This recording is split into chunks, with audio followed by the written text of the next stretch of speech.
G'day guys and gal, Space Marines are pretty versatile. This versatility allows for chapters of 1,000 to do more than armies of millions to achieve more than entire platoons of guardsmen. However, sometimes you need to be even more specialized in the most complex aspects of war, hence why Space Marine chapters and even Trader Legion warbands will have specialty Marines who are trained specifically to perform a vital function. Now I could make an individual video on each of them, but to pad each of those out to 8 minutes I'd have to talk slower than Stephen Hawking and put more filler in than Kim Kardashian. So instead let's bundle all the Space Marine specialty units into one video. Before we get started, 2025 is rapidly approaching and the smart of you picked up an absolutely sick Majorkill lore art calendar. We actually sold out, which was awesome, but here's the question many of you want to know. Are you a bunch of degenerate virgin simps? Did the art calendar sell better or worse than the nude cosplay calendars, thus offering us clear evidence of where our priorities are? It was close, but we did actually sell more 2024 nude cosplay calendars than we did 2025 art calendars. And yeah, I get it, boobs are elite. So whilst unfortunately I cannot release the nude Sanguinius cosplay photoshoot for free, which would have been the reward if we sold more lore art calendars, I will instead put it on my Patreon as of right now for everyone spending $5 or more per month. The Sanguinius cosplay photoshoot was not cheap at all, so got to make a return on it somehow. It is pretty elite though, so if you want to see it, then consider signing up for the $5, have a wank, download the photo deck, then reduce your membership to $1 or even $0, or stay at $5. You won't regret it. Angelic tits are the best. However, I have some more good news. I've ordered in an extra 100 Legendary Edition 2025 lore artwork calendars for those that missed out. The feedback we've gotten for those calendars has been unreal, and I can proudly say it's one of the sickest things I've ever produced. I'm also releasing the digital edition, which includes a folder full of high-res versions of each of the artworks that you can use as wallpapers. On top of that, I'm also re-releasing the digital edition of the 2024 nude cosplay calendar, the 2023 nude cosplay calendar, and the 2021 hentai calendar, as you guys seem to love tits so much. So if you never got to see them, well, now's your chance. I am a generous god. But yeah, only 100 physical calendars restocked. All legendary editions, which are signed, come with custom front and back covers and an extra artwork. Today we'll go over each Space Marine specialty unit, detailing what they do, how they're trained, and other fun facts about them. Let's get into it.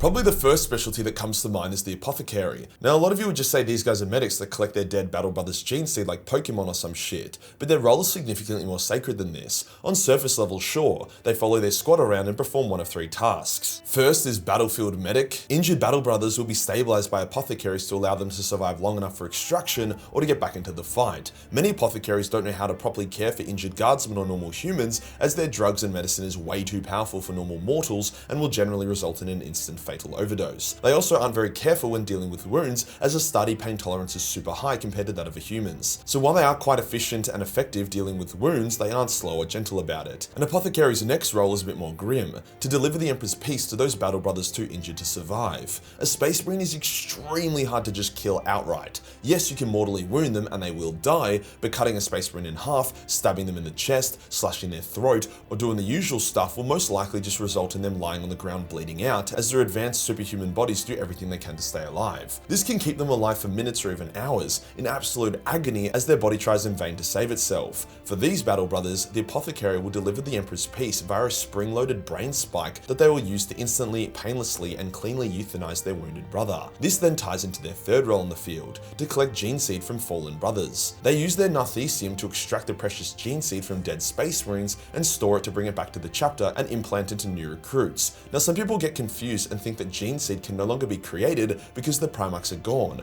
only taken from dead Marines and put into new ones, hence making Space Marines a finite resource, but this isn't the case. Gene seed can be created, either via gene seed maturing and then birthing a new gene seed, or the Mechanicus doing some shit to grow more. However, both processes are slow, so being able to take fallen gene seed and instantly put it into a new Marine is a lot more efficient and is what allows chapters to recover losses quickly. During battle, where gene seed is permanently lost, the chapters are devastated as it pushes back recruitment and rebuilding efforts by decades or even centuries. This ties into something people may be surprised to hear, but apothecaries are extremely powerful warriors and not to be fucked with. See, there are multiple types of apothecaries. Most of them just stay out of battle, focusing on growing new gene seed, analyzing it for corruption, and ensuring the recruits given the gene seed are genetically compatible. Most of them do not have a battlefield role at all, so the ones that do go into battle are the best of the best, and need to be hectic as fuck to be able to survive since they carry the legacy and future of the chapter with them. Talos Valkoran, the legendary Night Lord Prophet was originally an apothecary. Meros, the man who gave his life and soul to save Sanguinius, was another, not to mention Varial the Flayer or Fabius Bile. So there has been some seriously badass apothecaries in the lore. The next specialty, which you're also probably thinking about, are the Techmarines. The Techmarines are an interesting one. On one hand, they're extremely valuable to their chapter.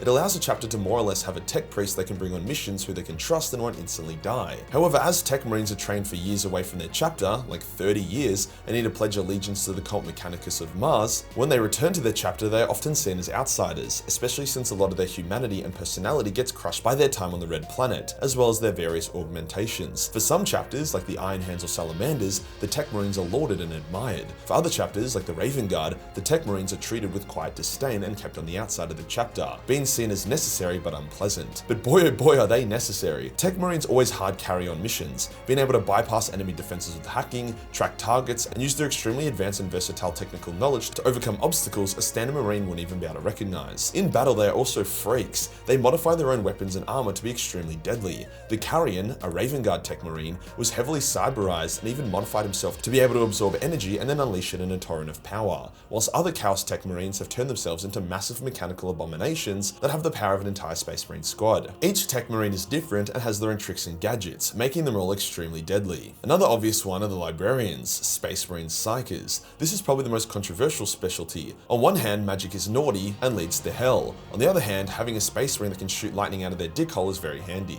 Librarians are leagues above other Space Marines and can slaughter squads with ease. They have all the physical power and intelligence of a normal Space Marine, on top of being a Psyker. Scenes in the lore involving Librarians show them popping enemy Space Marines open like cans of tuna, with the especially powerful, like Mephiston, annihilating them. For Chaos, their Librarians are just Chaos Sorcerers, generally more powerful than Librarians, but also more unstable and with more clear weaknesses that can be exploited. To be a Librarian, a Space Marine must be born as a Psyker. Psykers aren't necessarily hunted down to be turned into Space Marines, it's more so just a pleasant surprise when an initiate turns out to be a Psyker and can be integrated into the Librarius. Librarians are awesome to have. They are a massive wildcard, as they can either counter enemy warp attacks or spring their own tricks unexpected on the enemy. If the enemy has magic and you don't either have a Librarian or Titus, then you're fucked. A few chapters have variations on Librarians. The Space Wolves have the Rune Priests, who use more specialized, raw and bestial warp powers that are themed around Fenris. The White Scars have the Storm Seers, whose role is very sacred and can tune into the warp without any risk of corruption. Famously powerful Librarians include Tigerius of the Ultramarines, Mephiston of the Blood Angels, and Ahriman of the Thousand Suns. Next up, we have the Chaplains of the chapters, who have a pretty controversial origin.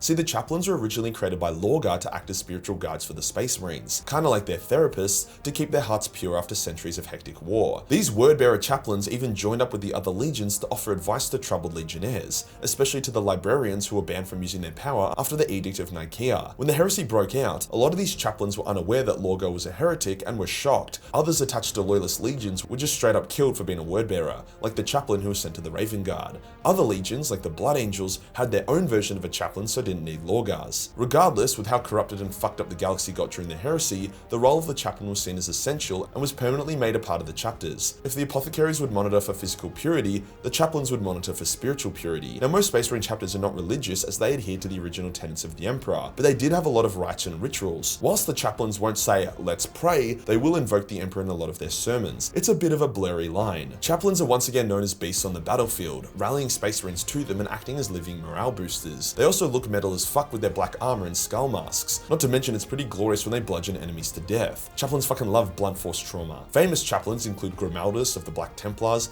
Asmodai of the Dark Angels, and Astorath of the Blood Angels. Those are the main specialists within a Space Marine chapter. However, there is a few other boring ones that I still need to mention because it's my job. Always feels weird saying that. There is the Master of the Signal, who are in charge of battlefield communications, ensuring all aspects of a chapter are working in harmony. Not super exciting, but still vitally important on the battlefield. Then there's the Chapter Ancient, which is a lot cooler to be honest. They are veteran Marines who have proven themselves worthy to carry the chapter banner into battle. Their role is a difficult one, as enemies will often target them, and they only have one hand to defend themselves with, as it would be sacrilegious to drop the chapter standard mid-battle. Many Chapter Ancients are so dogged in their duty that even as they die, they ensure the standard remains raised by positioning their corpse in such a way that it props the banner up. Fuck, I love Warhammer. Then the last specialist for today is probably the most metal, that being the Judicia. A new Primaris Primaris role, which was GW's response to everyone calling Primaris bland and vanilla. They are the executioners of the chapter, who are also a subtype of chaplain. Now, executioners are usually for dealing with insubordinate or cowardly troops, but these are fucking Space Marines. Discipline and fear isn't an issue, so I'm not really sure where they would come in handy. Maybe to execute guardsmen or to ceremoniously slay an enemy champion, but yeah, I'm not too sure. Their swords also don't have points, so they can only slash your ass, which does follow the rule of cool, so I'll allow it. I don't know how the fuck people make singular 30-minute videos about one type of Space Marine specialty. We're barely scrapping 10 and I have nothing else to say. If you enjoyed the video and you want to support the channel, then pick up a 2025 lore artwork calendar. Only 100 physical ones restocked, or you can grab a digital of 2025, 2024, 2023, or 2021. Also, $5 on the Patreon for sanguineous tits. Pretty good fucking deal. Hit the subscribe button and hit the real subscribe button for more specialty content. Join the Discord for more memes and I'll see you in the next one. Peace.